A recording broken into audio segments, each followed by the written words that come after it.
예. 예, 오늘 이야기를 이 말씀을 보면 권면과 이렇게 징계를 하라고 그런 바울이 호소하는 이야기를 우리가 이렇게 들어볼 수가 있습니다.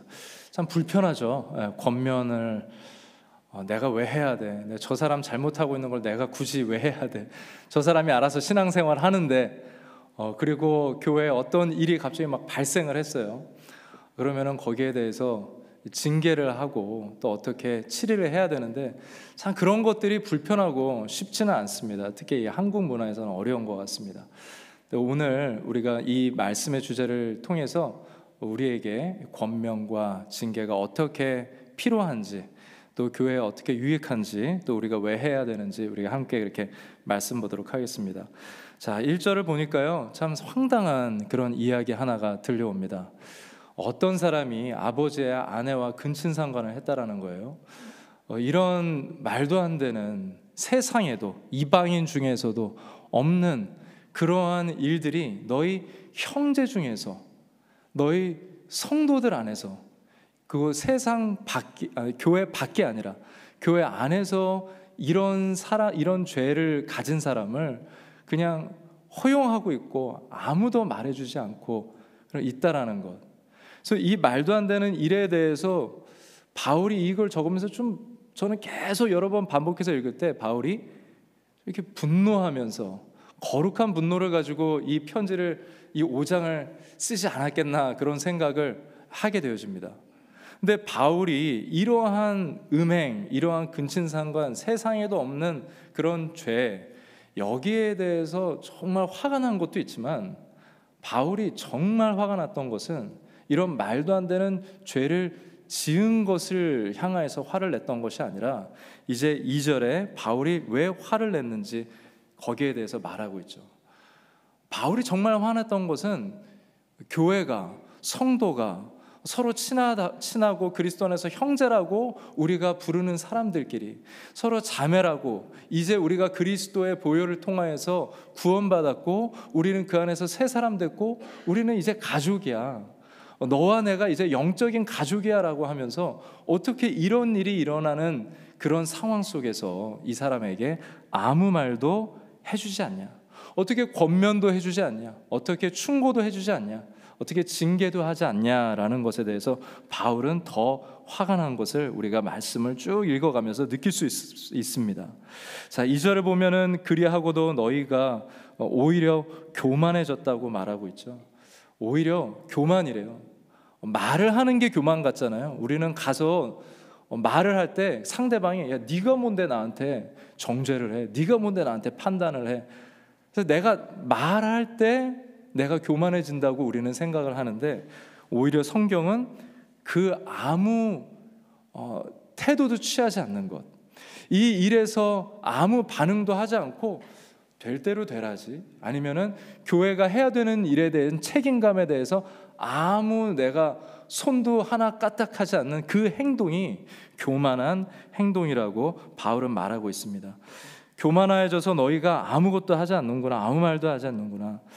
오히려 너희가 통한이 여겨야 되지 않겠냐, 마음을 막 통한이 여기면서 어떻게 우리 교회에 이런 일이 일어났을까, 이 형제가 어떻게 이런 일이 일어나도록 우리가 영적으로서 그렇게 권면한 적이 없었나?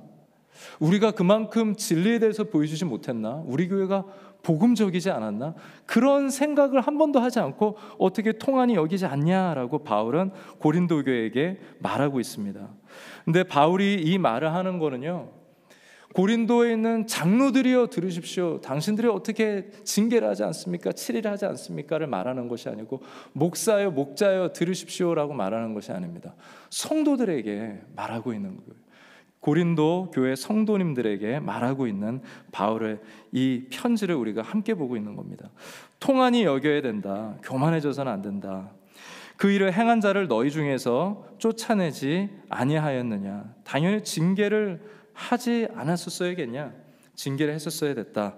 내가 실로 지금은 내가 몸에선 떠나 있지만 내가 마음으로, 영으로 내가 너희와 함께 한다. 그러니까 거기에 내가 있는 것 같이 내가 거기에 있다면 나는 이미 그 사람에 대해서는 징계를 했을 것이고 나는 심판했을 것이고 판단했을 것이다. 그러니까 이미 바울은 내가 지금 멀리 있어서 편지로밖에 얘기 못하지만 내가 이 허락을 해줬다라는 거예요. 나는 이미 마음을 정했다는 겁니다. 내가 고린도 교회 개척교회 목사로서, 그 교회를 개척한 목사로서, 그리고 내가 아비와 같은 목사로서 내 자녀들에게 이렇게 한다고 내가 아비로서 결정을 내린다 하면서 그 사람은 이미 판단했다고 말하고 있습니다. 그러면서 성경의 가장 의아한 말씀이 그 다음에 나오게 되어지죠. 여러분들이 이 구절을 들어봤는지는 모르겠습니다. 5절을 한번 보도록 하겠습니다. 이런 자를 사탄한테 내어주었대요. 여러분, 이런 얘기 들어보셨어요? 누가 여러분들이 잘못을 했는데 여러분들에게 와서 너 안 되겠다, 너 사탄한테 좀 내어줘야겠다라고 말한다면은 이런 상처를 가지고 내가 교회를 계속 다닐 수 있을까?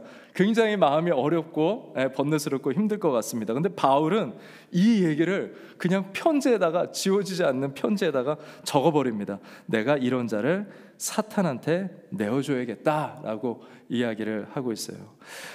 자, 여러분 같으면 우리 교회에 어떠한 이러한 심각한 일이 현대판으로서 발생한다면 누군가 여러분들에게 와서 내가 이런 일 저런 일을 한 거에 대해서 떳떳하게 얘기하는 거예요. 사랑한 건 죄가 아니잖아 라고 하면서 떳떳하게 오히려 막 얘기를 하는 거예요. 그랬을 때 교회로서 그러한 사람들에 대해서는 내가 어떻게 반응을 할까? 우리 교회는 어떻게 반응을 할까? 우리 교회는 어떻게 반응할 것 같아요? 여러분들은 우리 교회가 어떻게 이런 사람에 대해서 반응해 줬으면 좋겠습니까? 그리고 또 한 가지 질문 여러분들에게 던지자면, 여러분들은 이 사람이 있다면 여러분들은 어떻게 하실 것 같아요?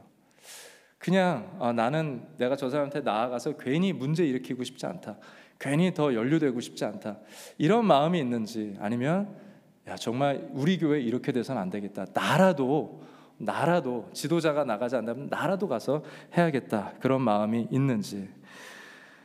여러분, 세상에서도 참 이런 징계, 이런 것들이 필요함을 우리가 느끼게 되어집니다. 이 말씀을 준비하면서 뉴스 하나를 듣게 됐거든요. 이 뉴스 하나를 듣게 됐는데, 공무원이 이 전화를 받았다가 이 전화를 자기가 이제 끊은 거예요. 이제 다 일을 끝내놓고 통화를 끝낸 다음에 전화를 끊었는데 안 끊어진 거예요, 이게. 그리고 자기는 눌러서 끊었다고 생각했는데 이게 계속 자기가 전화를 끊고 나서 전화 통화 내역에 대해서 불평하는 그 말들이, 욕하는 것들이 다 그 전화기 사이로 얘기가 들어갔고, 상대방은 너무 황당해서 이걸 녹화했었던 것 같아요. 그래서 뉴스에 제보를 이렇게 해놨는데, 이 공무원이 뭐 자기가 외국인이랑 결혼해서 여기 부끄러워서 오기 싫으면 막 욕설을 섞어가면서 이 사람에 대해서 자기의 상상력을 다 사용해서 욕을 하더라고. 긴 시간을 막 옆에 있는 사람이랑 얘기하는데 옆에 있는 공무원도 맞장구 치면서 막 욕을 하더라고요. 참 이게 황당한 뉴스라고 이렇게 나왔습니다.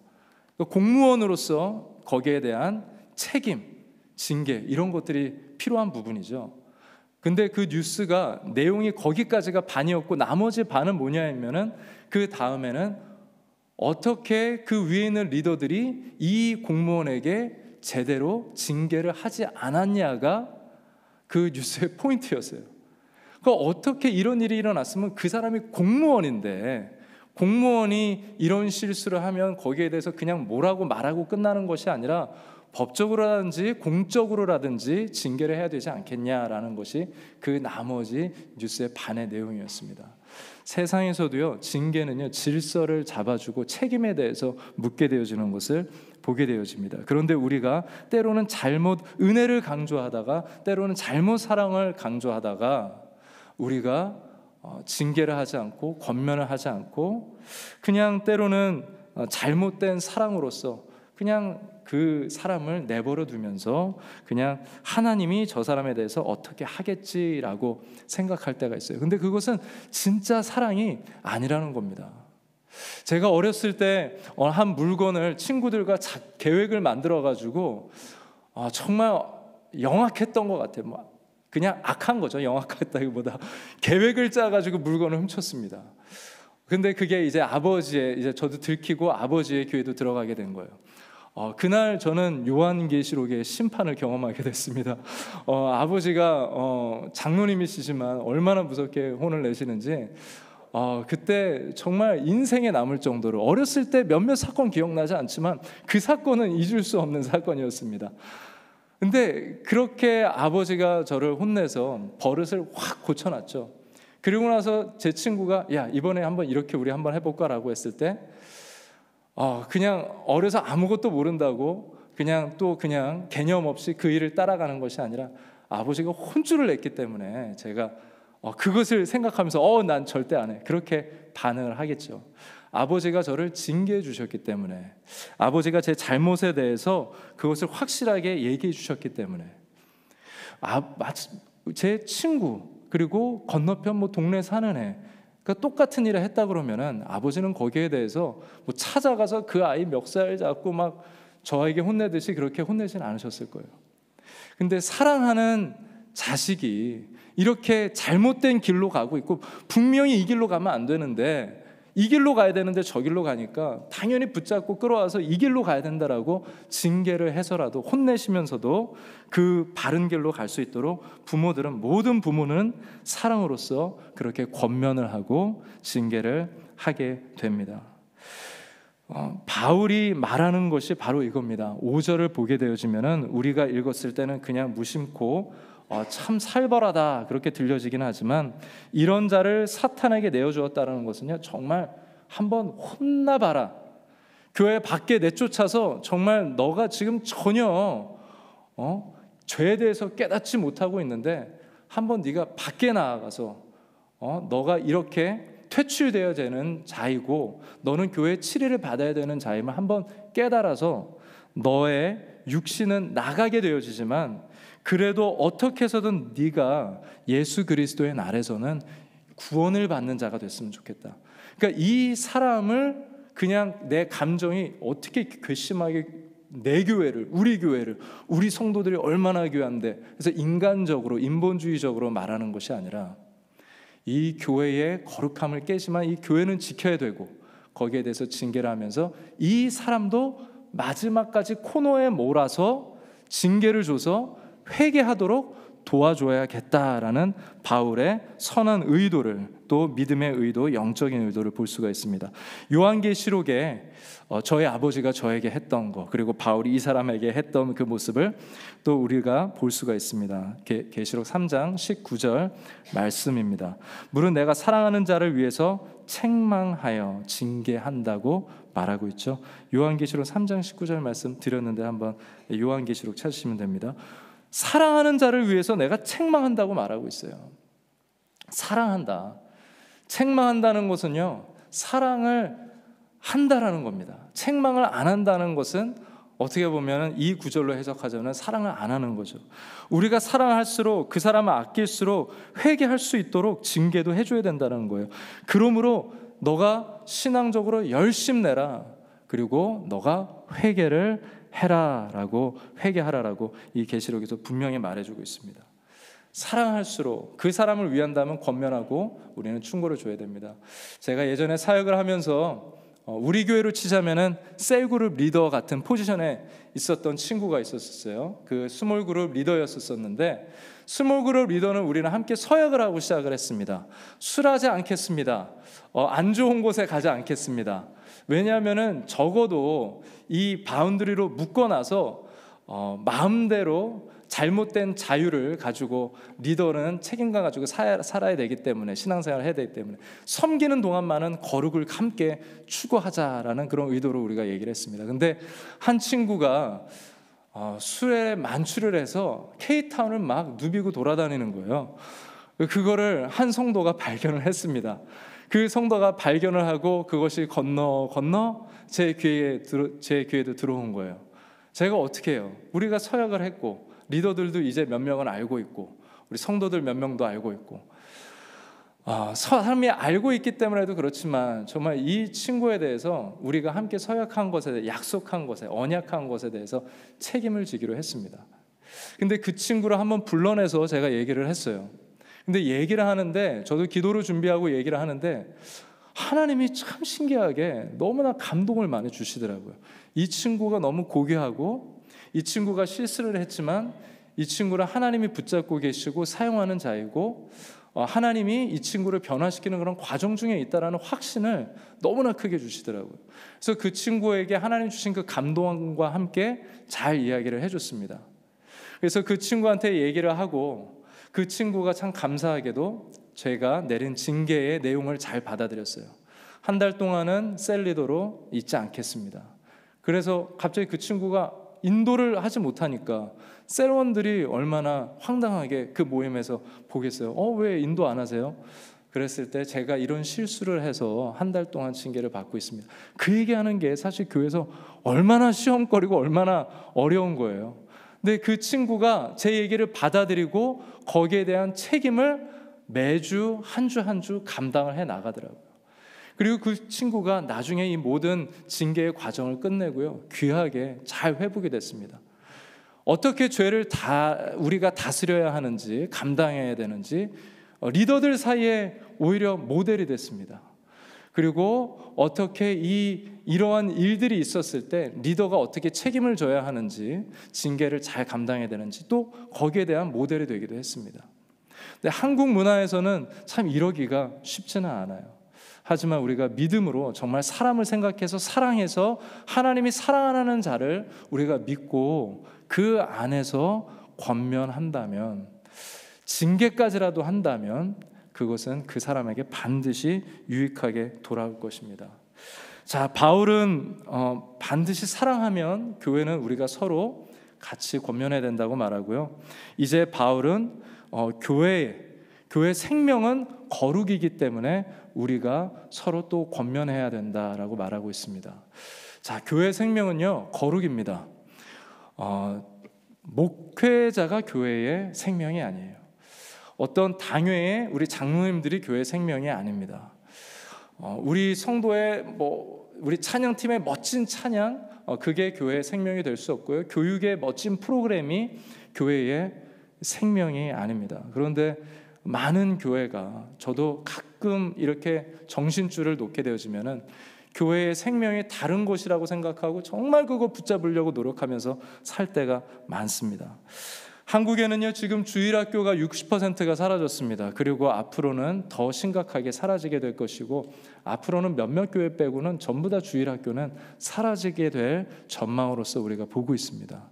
우리가 20년 전에 경험했던 교회와 완전히 다른 교회가 10년 후에 그 모습을 드러낼 것입니다. 지금은 타이타닉 호처럼 큰 교회들, 한국의 교회들이, 또 이 미국의 교회들도 많이들 무너지고 있죠. 다음 세대를 잃어가고 있습니다. 거기에 대해 문제점을 하나 포인트아웃 했는데요, 그 문제점 중에 가장 중요한 것은 바로 교회가 거룩함을 잃어버렸다는 거예요. 더 정확하게 얘기하면 이것에 대한 문제는 교회가 세속화했다라는 겁니다.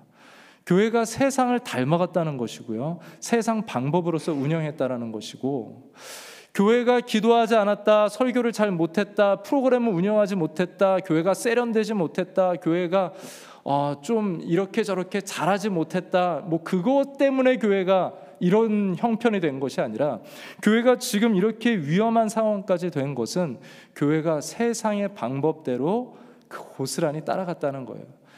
세상을 바라보는 세계관으로 그거를 가져와서 교회를 운영하고, 그것을 교회를 가지고 교회에서 그렇게 치리했다라는 것입니다. 세상적인 가치관으로서 교회를 우리가 거룩함을 깨트려 버릴 수가 있죠. 바로 바울이 우리가 징계하고 교회가 어떠한 일에 대해서 잘 치리를 해야 된다는 것은 교회의 거룩함을 지킨다는 거예요. 아나니아와 삽비라는 사람이 자기도 헌금을, 자기 재산을 다 털어서 낸 것처럼 보이기 위해서 사도들의 발 앞에 헌금을 갖다 냈습니다. 근데 부분적이었어요. 자기네 둘은 알아요. 근데 사람들 앞에서는 마치 다 헌신한 것처럼 보이려고 사람들 앞에 칭찬받고 사람들 앞에 박수 받으려고 헌금을 했습니다.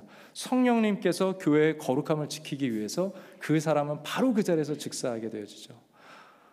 그 다음에 따라왔던 그 남편도 정말 너와 낸 헌금이 진실되냐라고 했을 때, 또 그 사람도 거짓말을 했을 때 바로 그 자리에서 즉사하게 되어집니다.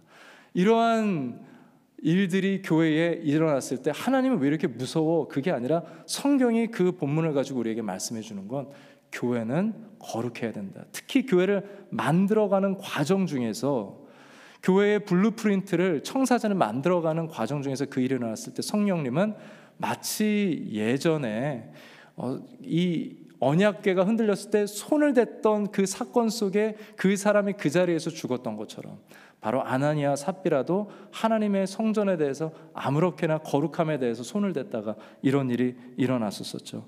바울은 교회가 만들어졌을 때 이 거룩함을 교회가 잘 지켜나가야 된다는 것입니다. 자, 6절을 보면은요, 너희가 자랑하는 것이 옳지 않다. 그러면서 우리가 잘 이해하기 어려운 그런 이야기 하나를 비유로 듭니다. 누룩 얘기가 나와요. 여러분도 음식을 요리할 때 누룩을 넣을 때가 있죠. 자, 누룩을 넣으면은 이 빵을 만들 때 누룩으로서 빵이 이렇게 부풀어지는 그 누룩을 말하고 있습니다.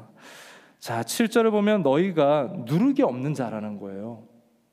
예수 그리스도께서 너희를 새로운 빵, 새로운 덩어리, 새로운 하나님 앞에 드려지는 거룩한 빵과 같은 그런 거룩한 영적인 음식과 같은 그런 존재들이다라고 말하는데, 이것은 무슨 말이냐면 예수 그리스도께서 유월절, 그 다음에 8절에 가면 명절이 나옵니다. 이 유월절과 무교절이라는 건데, 이것은 누룩을 넣지 않고 지내는 일주일의 기간의 절기를 말해요.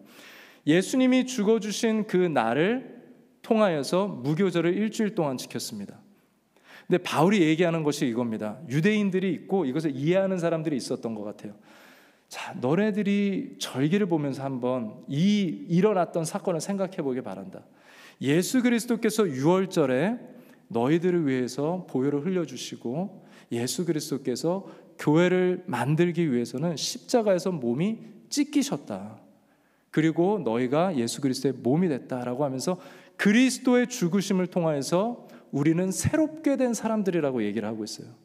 그 새롭게 되었는데 자꾸 세상의 누룩, 세상에서 나를 부풀리고 우월성을 갖게 하는 무언가를 자꾸 내 인생에 넣으면 산다는 거예요. 그래서 6월절 다음에 나오는 무교절, 누룩이 없는 그 절기는 일주일 동안 그 이 누룩을 넣지 않는 음식을 먹으면서 내 인생에 세상에 가지고 있는 나를 부풀리는 스펙들, 나를 더 드러내는 일들, 내가 자랑이 되는 일들, 그런 것들을 빼나가는 그런 과정이거든요. 그것은 바로 교회의 거룩함을 말하고 있습니다. 너네가 이 일주일을 세상의 것을 빼서 거룩하게 지켜라. 지금 이 무교절을 지키는 것처럼 교회를 지켜라. 교회에 잘못된 것을 빼야 된다라고 하면서 그것을 징계가 필요하다면 징계도 해야 된다고 그것을 비유로 얘기하는 겁니다. 자, 거룩함이 없다면 교회는 정말 다른 거 다 잃어도 되는데 거룩함을 잊어버려서는 안 되는 거예요.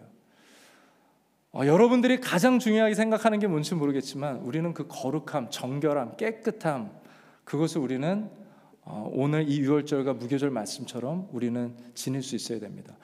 세상에 이런 한 이론이 있습니다. Broken Window Theory라는 여러분 그 이론을, 깨진 유리창 이론을 여러분들이 들어보셨는지 모르겠어요. 두 명의 범죄학자가 미국에서 한 1980년도 초반에 낸 어떤 잡지에 낸 그 이론인데, 이것이 이제 사람들에게 많이들 알려지게 됐습니다. 차 두 대를 가지고 테스트하는 거예요. 차 한 대는 이제 아주 슬럼과 아주 위험한 곳, 그런 위험한 곳에다가 차 한 대를 갖다 놓고 똑같은 차를 팔로알토라고 캘리포니아의 이제 부촌이죠. 거기다 갖다 놨습니다. 테스트를 해봤어요. 이제 범죄학자들이 테스트를 해본 것은, 자, 여기다 놓고 여기다 놨는데 10분도 안 돼서 이 위험한 곳에 놨던 그 차는 배터리도 털리고 타이어도 없어지고 차 안에 있었던 부품들이 다 몇 시간 안에 다 털렸습니다. 근데 팔로알토 지역에 있었던 차는 5일 동안 아무도 건들지 않은 거예요. 그래서 거기에 대해서 하나의 테스트가 있었고, 그 다음에 또 다른 아주 재미있는 흥미로운 테스트를 했는데, 그 팔로알토 지역에 놨었던 그 차의 유리창을 깨고 이번에는 놔봤습니다. 유리창을 깨고 놨었을 때는 벌써 유리창이 깨졌잖아요. 그래서 이제 브로큰 윈도우 티어리가 거기서 나온 건데, 팔로알토 지역이라 할지라도 사람들이 깨진 차네 라는 그 개념을 가지고 사람들이 그 안에 쓰레기도 넣기 시작하고, 더 차를 지나가다 괜히 한번 발로 차기 시작하고, 이미 깨진 차, 이미 망가진 차라고 생각을 한 거예요. 그러면서 더 악순환이 계속 반복됐다라는 겁니다. 바울이 말하는 것이 바로 그거예요. 누룩이라는 것, 우리의 죄성이라는 것, 그것을 우리가 징계하고 우리가 치리를 제대로 해놓지 않으면 교회의 거룩성은 자꾸 악한 누룩으로서 더 번지게 되어져서 사람들이 더 교회에 대해서 그냥 밑으로 깔보고 교회를 그냥 무시하게 될 수도 있다는 겁니다. 어떻게 교회를 이렇게 가만 놔두느냐라고 바울이 지금 막 흥분하면서 이렇게 교회에 메시지를 전하고 있는 겁니다. 그래서 우리는 잘 정말 그냥 어떠한 성도의 죄를 가지고 있었을 때 그냥 저 사람 죄인데 뭐 내가 뭘 할 수 있겠어로 끝나는 것이 아니라, 여기에 대해서 우리는 함께 권면하고 우리가 심각한 경우, 그 경우까지 가지 말아야겠지만 정말 최종적으로 결정하는 상황이 와야 된다면은 징계까지도 할 수 있는, 그런 치리까지도 할 수 있는 교회가 돼야 된다는 것입니다. 예수님이 마태복음 18장에 아주 중요한 메시지를 주셨습니다. 18장 15절에 이런 말씀을 주십니다. 네 형제가 죄를 범하거든 어떻게 해야 된다고 말해요? 자, 우리 함께 보도록, 가서라고 나와요. 가만히 있지 말라는 겁니다. 가야 된다는 것입니다. 그 사람과 1대1로 반드시 권면해주고 권고해줘야 된다.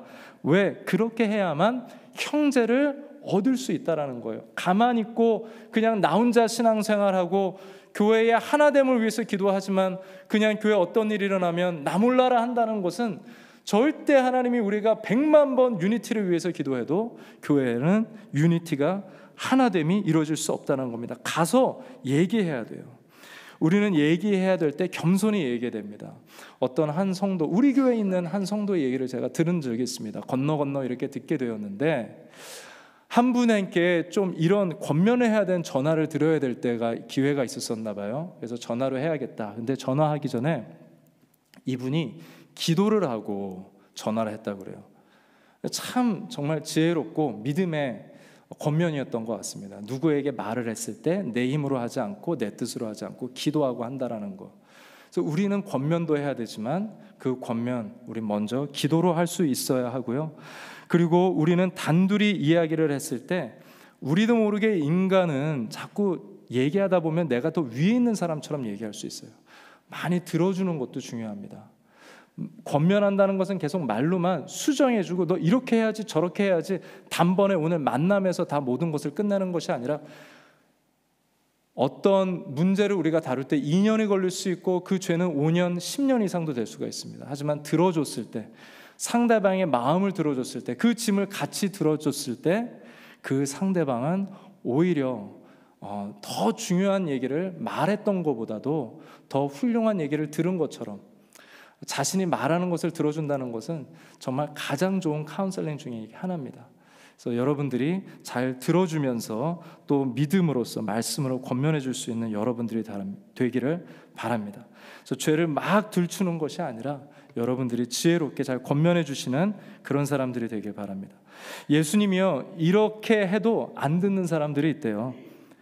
그래서 그 다음 16절은 만일 듣지 않거든 그 다음에는 어떻게 해요? 한두 사람 데리고 가라.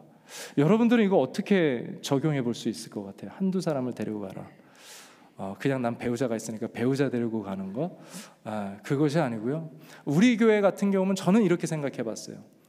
여러분들의 이 셀 모임이 잘 셀다운 되면서 믿음 안에서 자리를 잡았다면, 그러면은 여러분들 셀 그 모임 중에서 믿음 있는 사람들과 두세 사람, 지난주 말씀이 그냥 지나간 말씀이 아니라 한 단어를 우리가 말해도 같은 말을 해야 되고 같은 마음 같은 뜻으로 해야 된다고 말하고 있죠. 그래서 그 말을 할 수 있는 same 페이지에 있는 사람, 같은 페이지를 보고 있는 사람, 그 사람들과 함께 가서 그 사람에게 권면해 주라는 겁니다. 처음에 얘기해서 너무나 안 듣고 자꾸 자기 뜻대로 생각하기 때문에 그런 사람에게 가서 말해 주라고 말하고 있습니다. 이것은 막 불편하게 이 사람을 만들려는 것이 아니라 정말 교회는 이런 거야 라는 것이 확실하다는 것이, 이건 내 개인적인 생각이 아니라 이것은 우리 교회 멤버가 이렇게 생각하는 거야 라는 것을 보여주는 기회를 보여주라는 것입니다. 하나님은 저는 정말 우리 교회가 뭘 잘했을 때도 하나님이 박수를 쳐주시겠지만, 저는 우리 교회가 이 일 잘하면 정말 하나님이 우리 교회 잘했다고 박수 쳐주실 것 같아요. 기도 잘하는 것도 박수 받겠지만 이 일 잘하면 저는 정말 박수 받을 수 있는 교회가 될 것 같습니다. 우리 셀그룹이 이렇게 나아가서 누군가 권면해 줄 수 있는 건강을 가지고 있다면 정말 건강한 셀몸이 될 것 같습니다. 하나님의 박수를 받는 여러분들이 되시기를 축복합니다. 자, 그 다음 마지막 17절을 보면, 만일 그들의 말도 그 마지막까지도 듣지 않았다면 그냥 이제는 교회에다가 얘기해라. 이제는 공적으로서 판단하고 거기에 대해서 결정을 내려야 된다라고 얘기를 하고 있습니다. 정말 제가 이 교회를 다니면서 본 여러 가지 일들이 있지만 징계를 하는 교회를 저는 봤습니다. 그리고 정말 성도가 이 교회에 있기에 자격이 없기 때문에 이 성도를 내보냈어요. 그랬을 때 우리의 인간적인 생각은 교회가 사랑해야 되는 거 아니야? 어떻게 교회가 이럴 수가 있어? 주님은 현장에서 가늠하다 잡힌 여인에게 사람들이 돌로 치면서 징계를 했을 때도 못하게 했는데, 우리는 그렇게 어쩌면 편협되게 성경을 좀 바라보면서 은혜를 해석하면서 우리가 좀 잘못 적용하게 될 때가 있는 거죠. 교회 밖에 있는 사람들, 예수님을 만나지 못한 사람들에게는 우리는 예수님처럼 그들을 사랑해야 됩니다. 그 사람들이 예수님 몰라서 법도 모르고 영적인 질서를 모르는데 먼저는 무조건 사랑해야죠. 끝까지 사랑해야죠. 하지만 은혜를 알고 온 형제들 사이에서, 영적인 가족들 사이에서 이런 일들이 일어나면 우리는 마지막 7일을 하기 위해서, 징계를 위해서 징계까지도 할 수 있는 그 7일을 교회가 반드시 해야 된다는 겁니다. 저는 우리 교회가 평생 이런 일은 정말 저는 없었으면 좋겠어요. 그 전에 셀원들이 같이 가서 권면하는 걸로 끝났으면 좋겠습니다. 하지만 이런 일들이 일어났었을 때 교회가 잘 감당해야 된다는 겁니다. 어느 분이 이제 사회적인 이슈, 낙태, 그리고 정치적인 걸로 세미나를 이렇게 강연을 대학생들한테 하고 있는데, 큰 강당에서 하는데 어떤 사람이 일어나가지고, 이 정치적인 발언이니까 좌파 우파가 좀 크게 이게 갈리잖아요. 어떤 좌파 있는 사람이 일어나가지고 막 이 사람에 대해서 막 뭐라 그러고 말을 연설을 못하게 하는 거예요. 근데 좌파든 우파든 거기 있는 사람들이 다 동의한 게 뭐냐면은, 이 사람이 두세 번 자꾸 이런 실수를 하니까 이 사람을 내어쫓자. 그래서 연설이 멈춰지고 이 사람 나가기까지 다 멈췄습니다. 그 사람을 내보냈었을 때 다시 한번 이야기가 시작될 수 있었었죠. 바로 질서를 무너뜨리고 교회를 무너뜨리고 교회에 거르고 이런 무너뜨리는 일들이 교회 안에 우리가 살다 보면 일어날 수 있고, 아마 우리 교회 40년 역사 속에서는 그런 일들이 있었던 것 같아요. 근데 우리가 역사를 무슨 이 시간에 우리가 평가를 하고 우리가 거기에 대해서 한다면 그건 자만한 것이겠죠. 하지만 오늘 말씀을 통하여서 우리 교회에 우리가 훈련하지 못해서, 우리가 복음에 대해서 잘 전하지 못해서 우리의 관계가 때로는 어긋나서 이런 일들이 일어나는 일들이 만약 생긴다면, 우리가 오늘 말씀을 언젠가는 꼭 기억하면서 권면할 수 있고 징계할 수 있는 교회까지도 되기를 바라고요. 그런 영적인 치료할 수 있는 교회가 되기를 바라고, 그 전에 이 모든 징계까지 가기 이전에 우리가 성도를 서로 사랑해서 권면해서 우리가 함께 기도해주고 권면해주고 찾아가서 말해줄 수 있는 그런 영적으로서 정말 대화를 풍성하게 나눌 수 있는 그런 교회가 되기를 예수 그리스도의 이름으로 축복합니다.